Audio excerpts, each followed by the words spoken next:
আল্লাহর নিখুঁত সৃষ্টি হলো উট। উট নোনা পানি পান করতে পারে, এমনকি মৃত সাগরের পানিও পান করতে পারে। এতে তার রক্তচাপ বাড়ে না, কারণ তার কিডনি পানিকে ফিল্টার করে যাতে সে যে কোনো তাজা পানি পান করতে পারে। তার কিডনি লবণ থেকে পানি আলাদা করে দেয়। উট কাঁটা খেতে পারে, এতে তার পাকস্থলী ও অন্ত্রের কোনো ক্ষতি হয় না, কারণ তার লালা অ্যাসিডের মতো কাঁটা গলিয়ে দেয়। পরে সে ওই কাঁটা রুটি ও আটার মতো খেয়ে ফেলে। এজন্য হাতে পায়ে কাঁটা ফুটলে আরব বেদুইনরা সেখানে উটের লালা লাগিয়ে দেয় এবং সেই কাঁটা গলে বেরিয়ে আসে। উটের চোখের পর্দা দুটি, একটি পাপড়ির পর্দা এবং অন্যটি মাংসের। এজন্য উট মরুভূমির ধূলিকণার মধ্যেও চলতে পারে এবং তার চোখের কোনো ক্ষতি হয় না, কারণ সে তখন স্বচ্ছ পাপড়ির পর্দা বন্ধ করে দেয়। উট তার দেহের তাপমাত্রা পরিবর্তন করতে পারে। বরফ ঢাকা জমিতে থাকলে সে তার তাপমাত্রা বাড়াতে পারে এবং উত্তপ্ত মরুভূমিতে সে তার তাপমাত্রা কমাতে পারে। এ প্রসঙ্গে পবিত্র কোরআনে বলা হয়েছে, তারা কি উটের দিকে দেখে না কিভাবে তাকে সৃষ্টি করা হয়েছে? উট প্রকৃতির এক মহাবিস্ময়।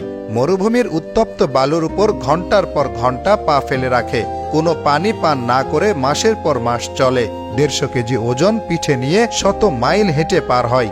উটের মতো এত অসাধারণ ডিজাইনের প্রাণী বিজ্ঞানীদের কাছে এক মহাবিস্ময়। মানুষ সহ বেশিরভাগ স্তন্যপায়ী প্রাণীর দেহের তাপমাত্রা সাধারণত 37 ডিগ্রি সেলসিয়াসের আশেপাশে হয়ে থাকে। যদি দেহের অভ্যন্তরীণ তাপমাত্রা বেড়ে 38.5 ডিগ্রির বেশি হয়ে থাকে, তখন অভ্যন্তরীণ অঙ্গগুলোর ক্ষতি হতে থাকে।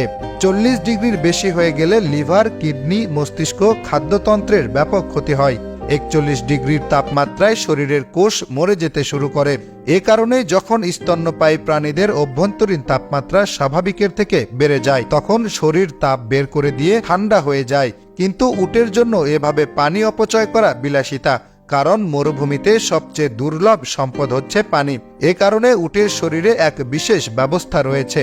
ভোরবেলা উটের শরীরের তাপমাত্রা 34 ডিগ্রি থাকে, তারপর আবহাওয়া প্রচণ্ড গরম হয়ে যায়, তখন অভ্যন্তরীণ তাপমাত্রা বেড়ে 41 ডিগ্রি পর্যন্ত উঠে যায়। এরপর থেকে এটি ঘামা শুরু করে। এর আগে পর্যন্ত এটি পানি ধরে রাখে। এভাবে প্রতিদিন উট স্বাভাবিক তাপমাত্রা থেকে প্রচণ্ড জ্বরের তাপমাত্রা পর্যন্ত সহ্য করে। এর শরীরের ভেতরে ব্যবস্থা রাখা আছে যেন তা দিনের পর দিন ভীষণ জ্বর সহ্য করার পরেও অভ্যন্তরীণ অঙ্গগুলোর বড় ধরনের ক্ষতি না হয়। উটের রক্ত বিশেষভাবে তৈরি প্রচুর পরিমাণে পানি ধরে রাখার জন্য।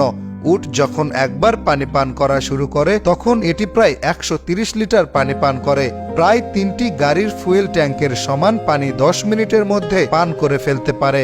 এই বিপুল পরিমাণের পানি অন্য কোনো প্রাণী পান করলে রক্তে মাত্রা অতিরিক্ত পানি গিয়ে অভিস্রবণ চাপের কারণে রক্তের কোষ ফুলে ফেপে ফেটে যেত।